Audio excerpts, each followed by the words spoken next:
آقا صفا باشه. بریم برای دنده کشی حسن آقای حیدری با نهنگ.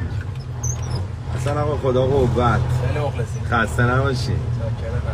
ای والله. میخوام ببینم چند مرده حلاجی آقای حیدری. شما همش با گیری باکس بادی کار کردی. البته قبلا ماک داشتی.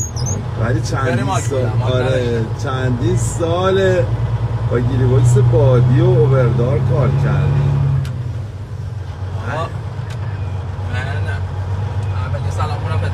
من اومدم خودم از چالش بکشم آقا مسئله اومد با افاش نه در قبل رفت فدای تو الان گفتیم ما هم یه اختیار داریم کشی بریم دمت گرم تا حالاش که قبولی آقا حیدری بریم چی میشه.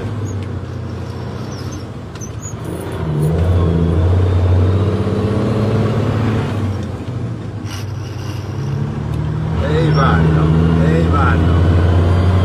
آقا کسی بتونه بدون تمرین با این نهنگ دنده کشی کنه با بار پرچمداره مال این حرفاست. امتحان پای یکو باید با این نهنگ با بار بگیرن. واقعا پای یکو باید با ماشینای امریکایی بگیرن. آره میگن بفرما یه دنده بده. آفرین.